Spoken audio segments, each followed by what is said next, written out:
Lección 1. El sumo sacerdote. Versículo base. Y Pablo dijo: No sabía, hermanos, que era el sumo sacerdote, pues escrito está: al príncipe de tu pueblo no maldecirás. Hechos capítulo 23, versículo 5. Lectura base: Hechos capítulo 24, versículos del 1 al 4. Objetivo: conocer cómo el sumo sacerdote determinaba la conducta del pueblo de Israel, la razón del respeto que le guardaban y el papel que cumplía ante el gobierno romano. Comentario: un sacerdote era una persona llamada a cuidar el espacio sagrado del templo. Su función era enseñar la ley de Dios, representar al pueblo ante Dios y anunciar la voluntad y la bendición de Dios sobre el pueblo. El sumo sacerdote era el único que podía entrar en la parte más interna del tabernáculo, que era llamado el lugar santísimo. Era un privilegio ser el sumo sacerdote, pues no era elegido por los israelitas, era elegido por Dios, y el Espíritu de Dios le guiaba.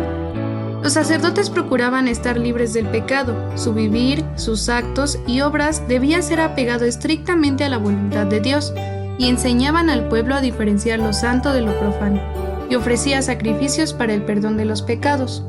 El oficio de sacerdote en Israel tiene su origen en Dios.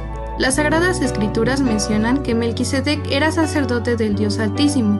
Sin embargo, con la liberación de Israel de la esclavitud en Egipto, Dios les entregó mandamientos, estatutos y leyes necesarias para su bien común, pero también les dio ordenanzas necesarias para tener su acercamiento espiritual para con Él, asignando a la tribu de Leví la función sacerdotal. Es por ello que el sacerdocio empezó a ocupar un lugar preponderante en la vida de cada israelita, tanto que el rey David estableció un rol para que las familias sacerdotales atendieran por turnos los oficios, siendo 24 turnos al año. Los sacerdotes ocuparon un lugar especial entre las tribus de Israel. Ellos realizaban funciones para sanación de los enfermos, pero ser líder espiritual era lo más importante. Ahora bien, entre los sacerdotes existía la figura del sacerdote principal o sumo sacerdote, el cual era el encargado de realizar rituales para beneficio de toda la nación, siendo el que encabezaba al Sanedrín. Cuando Dios terminó con la monarquía en Israel y la nación fue llevada a cautiverio, al regresar del cautiverio el sacerdote se convirtió, además de la figura espiritual, en una figura pública dentro de la nación. Por tanto, el sumo sacerdote ocupó liderazgo espiritual y liderazgo político, teniendo una figura de gran respeto y así también de gran responsabilidad.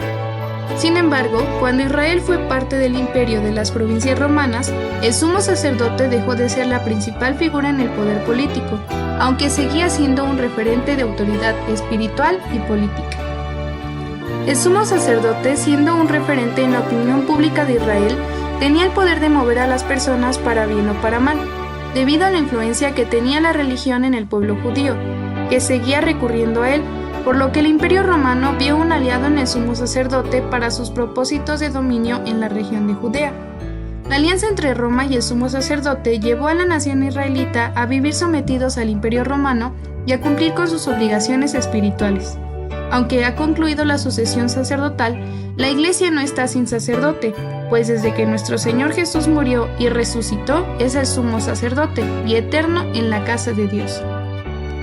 Preguntas de refuerzo. Pregunta 1. ¿Cuál era la función de los sacerdotes? Malaquías capítulo 2, versículo 7. Pregunta 2. ¿Qué le correspondía enseñar al sacerdote? Ezequiel capítulo 44, versículo 23. Pregunta 3. Con respecto a los pecados, ¿qué oficio realizaba el sacerdote? Hebreos capítulo 5, versículo 1. Pregunta 5. ¿Quién es nuestro sumo sacerdote? Hebreos capítulo 5, versículos 5 y 6. Y pregunta 6.